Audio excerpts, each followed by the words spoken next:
Put your seatbelts on and get ready for the ride.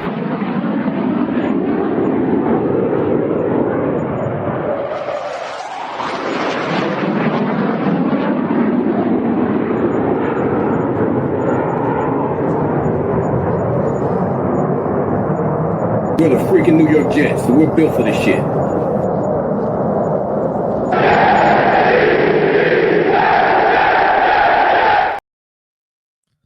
Hello, welcome to another episode of In the Trenches with Gang Green. I'm your host, Bubbs. Today is Wednesday, August 6th. Hopefully everybody's having a good day so far today. This is episode 593 of the In the Trenches with Gang Green podcast. I thank you, as always, for joining me. For those tuning in on YouTube, make sure to please like and subscribe. Of course, appreciate all of those tuning in on all the different audio podcast platforms. And today we have another installment of our New York Jets player preview episode. And as always, every Monday, Wednesday, and Friday, we take a look at two New York Jets, one on the offensive side of the football and the other on the defensive side of the football. And today we're going to take a look at John Simpson on the offensive side of the football, and on the defensive side of the football, we're going to take a look at free agent signing cornerback Brandon Stephens as well a little bit later on in today's episode. As always, though, we begin with the offense, and we will begin here with John Simpson, left guard here for the New York Jets. He's in now the second year of his 2-year, $12 million contract that he signed last season. In total, he is entering year 6 in the NFL, and he will enter year 6 at 28 years old. He will turn 28 very soon, August 19th. So when week 1 rolls around, he will be 28 years old. When you look at his history here, the couple different spots, started his career with 3 seasons with the Raiders from 2020 to 2022, then spent 1 season with the Ravens in 2023, and of course last year in year 1 of a 2-year contract, spent that with the New York Jets. He was a 2020 4th-round pick, 109th overall in Vegas, 6'4", 330 pounds. And John Simpson, in what was such a disappointing season for the Jets last season, right? We all know everything that essentially could have gone wrong did go wrong for the New York Jets. But John Simpson was one of those rare cases and one of those rare players that was a standout and impressed week in and week out. And as bad as last year was for the New York Jets, John Simpson was one of the lone bright spots. Forget just on offense, because obviously the offense was a train wreck, but the entire team. This was a guy that stepped in year 1 of a 2-year contract and put together easily his best season of his career. And it's funny because if you flash back to last season, you went into the season with very tempered expectations for John Simpson, right? This was a guy that got released in Vegas, went to Baltimore for a season. It was just a 2-year contract, and you kind of viewed him as a stopgap. And in many ways, you viewed him as potentially the 5th best offensive lineman. That's in many areas how you projected him last year, is he was going to be, out of the 5 offensive linemen, probably the 5th best. And that was far from the case. This was one of the better Jets, again, not just offensive line perspective, but the entire team went out and had a monster season. And now as you project and look forward to what he can do here in 2025, you've got to be really excited for what he can do in an encore. And ultimately, most of all, and we've talked about Olu, we obviously had an AVT player preview as well. John Simpson here, the 3rd offensive lineman that we're breaking down. This Jets offensive line as a whole, you've got to be fired up about. And I think what you get most excited about John Simpson this season, he fits what this offense is going to need. He fits what this offensive line is going to need to be strong at, and that is run blocking. That is embodying this new offensive identity the run-first mindset, and he did a lot of really good things last year in terms of his run blocking, while also being a solid pass blocker as well. That can't go under the radar either. So you watch him play last year, and you saw him week in and week out. He was one of the only bright spots on the field. And when you look back at the numbers, they're just as impressive as well. And I think the numbers even show you more into how good he was last year compared to his previous couple seasons in the NFL, and how you project to what he can do this year in year number 2 of obviously that 2-year contract. So when you look back at last season, played all 17 games, 682 pass block snaps, 338 run blocking snaps. So in total, played 1,020 snaps for this New York Jets team. Finished the year with a 77.3 Pro Football Focus grade. That was a career high. It also ranked 11th among qualified guards across the NFL. His 72.3 pass blocking grade was also career high and comfortably ranked inside the top 30 among all qualified guards in 2025. And finally, but certainly not least, one of the most impressive aspects of his game and what you get so excited about this season is his 79.2 run blocking grade last year was a career high, a career best, and that ranked inside the top 10, finishing out at number 9 among qualified guards in the NFL last season. So comfortably, he was a top 10 run blocking guard in the NFL. And that projects really, really nicely going into a season where not only is this offense going to have to run block really well, but they've got to embody that mindset that Aaron Glenn wants, that tough, nasty, physical mindset.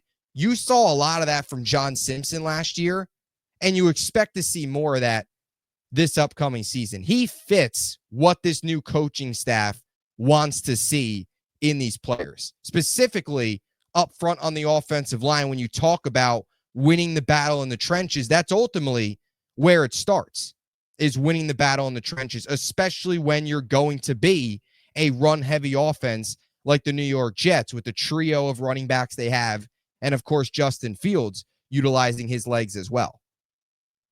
Now, I think to provide a little bit more context here, just to show you the jump he took last year. So the 77.3 Pro Football Focus grade, career high, of course. His previous career high was 59.5 in 2022. So that 77.3 grade was 17.8 points higher than his previous high. His 72.3 pass blocking grade was 8.2 points higher of his previous career high, which was 64.1 in 2021. And in the 79.2 run blocking grade was 20.9 points higher than his previous high of 58.3 in 2022. So the jump he took last year, and again, the level of optimism around him entering year 2 is got to be sky high if you're a New York Jets fan. And it's not just the run blocking. This is a guy, 3 sacks allowed, but also just 11 quarterback hurries, which was 7th in the NFL among guards, 7th lowest. He also had a 3.13% pressure rate, 9th among guards, and he had a 98.2 pass block efficiency, which was 10th among guards. And I think what's really important to all this, just from the offensive line angle, a little bit more of a broader angle for this New York Jets team, is him and Elijah Vera Tucker. Another year now with both those guys slotting in at the 2 guard spots.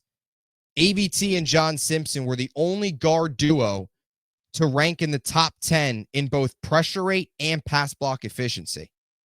And I think that's important. While John Simpson last year was known for the run blocking, and you look forward to what he can do in this offense as a run blocker, this is also a guy that's pass blocking can't go unnoticed either. Top 10 in pass block efficiency and pressure rate allowed, and also 7th in quarterback hurries allowed with just 11 in 2025. So all around, put together a really productive season. Now, one of the big questions with John Simpson is, because the expectation going into this year is this is a guy that fits what this offense is doing and is going to play a massive role in the success of this run game. But the big question with John Simpson, and really one of the bigger questions with the Jets here as we move forward, is his contract, right? Entering the final year of that 2-year, $12 million deal. And Elijah Vera Tucker, who we talked about in his player preview episode, also entering the final year of his deal, of course, in the 5th-year option, year number 5 for him. Now, you've heard some reports. Glenn said it. AVT seems like a deal. They've talked about a deal and seems like something could happen soon. I don't know necessarily before the season, but potentially during the season. And you throw John Simpson in that category as well. The Jets are going to have some tough decisions to make. Do they keep both of these players? Do they keep one of them? How does it all play out? What's the asking price? How much do the Jets value both of these guys when you also have some other players that you will need to pay and other decisions down the road that you're going to need to make? But I think you look at John Simpson and AVT as well, but focusing on Simpson, since this is, of course, his player preview, I think you look potentially, if he gets off to a very good start again this year, and the run game, more importantly, is off to a good start, and he's doing and replicating what he did last year, maybe even in some areas is better than what he did right now, kind of in the prime of his career, right at 28 years old, starting to really take off after a couple years, after a bit of a bumpy start in Vegas and Baltimore his first 4 years. Year 5, year 6 starting to take off here. I think you could potentially see an extension happen during the season. So that's something to keep an eye on. Simpson and AVT, both guys you would love to keep here long term. Only time will tell if that happens. But if Simpson continues to play well, how can you not keep this guy here long term and potentially get something done during the year? And he fits what this offense needs in 2025 up front. A physical, competitive, tough, nasty run blocker who, of course, holds his own as well as a pass blocker. And, 28 years old, a little bit of a late start, but in the prime of his career. And you expect him to put together another really productive season. I'm excited to see what John Simpson can do this year. And it's the entire offensive line. That should be a strength for this New York Jets team in 2025. Can easily be a top 10 unit. So that's John Simpson. Now moving on to another former Baltimore Raven, now New York Jet. That is Brandon Stephens, entering year 5 at 27 years old. Spent, of course, the first 4 years of his NFL career with the Baltimore Ravens. 6'1", 215 pounds, 27 years old. 2021 third-round pick, 104th overall of the Baltimore Ravens out of SMU. And Brandon Stephens, the moment the contract was announced, a very polarizing, a very controversial signing for this New York Jets team. He signed a 3-year, $36 million deal. That's $12 million per year. It also included 22.98, so round up to about 23 million guarantees. Now, the Jets can get out of it after 2027. There is a potential out after year number 2. But either way, for the way he's played and some of the struggles he's had and a little bit of the unknown that you're banking on, it was definitely at the time, and until we see him out there on the field, a questionable contract and one of the more, again, controversial, polarizing signings of the offseason. And Brandon Stephens is a prime example of this coaching staff bringing in a guy who they feel they can elevate and get more out of. And in the right system, the right situation, they can get him to iron out some of his flaws, which are clear and they're glaring flaws. And we'll get to those and get to be a really solid, hopefully number 2 alongside Sauce Gardner and somebody that slots into this cornerback room as a key piece. But he's got a lot of work on. And this coaching staff specifically has a lot to work on. Now, I don't like to talk about training camp much in these episodes because I do a lot more just projecting and things like that. But he has had a strong camp. But ultimately, it comes down to what he does in the regular season and what he does over the course of the entire regular season from a flaw standpoint. Do you see some of the issues that he had last year start to go away that he's had in his career so far? And Brandon Stephens has had a bit of an interesting career because this was a guy that originally came on as a safety, really didn't start playing corner then 2022, started a couple games at corner, but mainly was just a rotational depth piece. And in 2023, started the entire year, was a corner, slotted in that room, and was okay. He certainly wasn't perfect, but he left 2023 with potential and still some meat on the bone for improvement. And if he showed the necessary improvement, you looked at him potentially in Baltimore as a guy that could have received a second contract. Of course, being a non-first round pick, you don't have that fifth-year option. And what happened is exactly the opposite. Instead of going from 2023, making the necessary adjustments, he was solid in 2023. He wasn't bad. He wasn't great. He was average. He was okay. But instead, he went into 2024 and regressed. And a lot of concerns now come out of 2024 as you now look forward to 2025 and what he can do on this contract. Now, you look at his 2024 numbers. He had 17 games played last year, so played all 17. 1,047 snaps, 70 tackles, 0 interceptions, 10 passes defended, 3 tackles for loss. You look at his career numbers.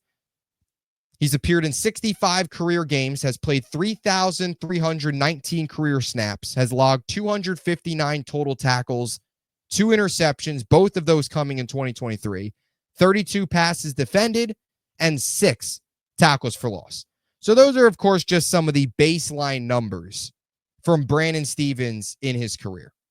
Now, when you look at some of the deeper numbers, starting with some of the PFF grades and how he graded out last year, it was very poor.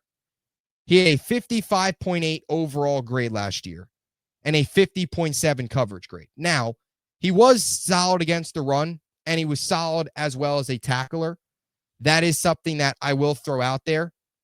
He had a 70.7 run defense grade, which ranked 32nd out of 92 qualified cornerbacks, so comfortably above average. And he also had just a 12% missed tackle rate, which was 37 out of 92 qualified corners. So also comfortably above average. So from that standpoint, that wasn't the ugly part. What was the ugly part was the coverage. And specifically, the amount of completions and the success rate and the lack of ball skills, the lack of, when the ball was thrown his way, his ability to play the ball, generate interceptions, but not even just that, even just pass breakups. Because from a coverage standpoint, he did a lot of really good things. And I'll give you some of those numbers here in a second. But from a standpoint of generating pass breakups, generating interceptions, he was awful in that area. And there's no other way to put it. There's no sugarcoating it. And he's got a lot of room to grow. Now, I want to give you this context first, because I think this projects kind of some of the issues. He had a 33.7% tight window rate, which essentially is kind of grading and gauging his coverage, how tight his coverage was for tight window throws. That was 5th among 83 cornerbacks. He was one of the best in the NFL in tight window rate. To put into perspective where that ranks, first of all, the NFL average is 22.7. So he was about 11% higher than the NFL average. And the names that were in front of him, this is the top 6. Tariq Woolen, Denzel Ward, DJ Reed, Sauce at 35.3 was just a tick ahead of him. Brandon Stevens and Trent McDuffie. He was up with some of the best corners in the NFL in tight window rate. Sticky coverage, tight coverage. All of that's good. However, what he did in that tight coverage and what he did when the ball was thrown his way is a totally different story. Now, I'm going to read you a stat here, and I'll give you what this stat is. He had just a 10.2% ball hawk rate. Now, ball hawk rate is pass breakups and interceptions divided by the amount of targets. So essentially, how many times you had a pass breakup or an interception in the amount of times you were targeted. So out of the whole targets, how many times did essentially the player not catch the football because you forced a pass breakup or an interception? At 10.2%, he ranked 58th out of 83 qualified corners last year. So the tight window rate was 5th, but yet the amount of pass breakups and interceptions that he had ranked 58th. And that was just 10 pass breakups on 98 targets, which was the worst among those top 6 cornerbacks that I mentioned.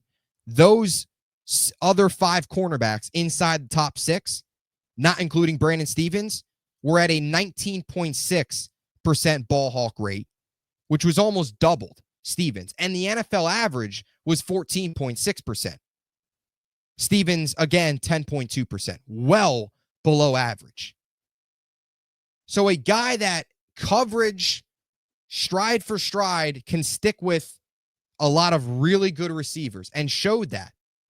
But when it comes down to the ball skills, it just was not there. And I want to provide some other numbers here as well to prove that and really show where he needs to improve. So he had 96 completions, or 96 targets, of course, last season, right? Or 98, rather. Out of that, 65 completions allowed. That's a 67.7% completion percentage against for 806 yards, 4 touchdowns, and I'll say it again, no interceptions. Those 806 yards, that is an eyesore. You kind of have to take a double take. Those 806 yards allowed from Brandon Stevens last year were second most among all cornerbacks in the NFL. And the 4 touchdowns were tied for 18th most among cornerbacks in the NFL and 8th most among cornerbacks who didn't have any interceptions. Ugly, ugly stuff.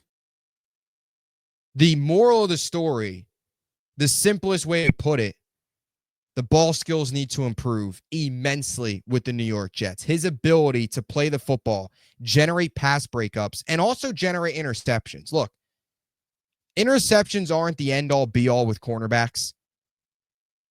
Interceptions sometimes, a lot of times, can similar to be like sacks, right? They're the fancy number.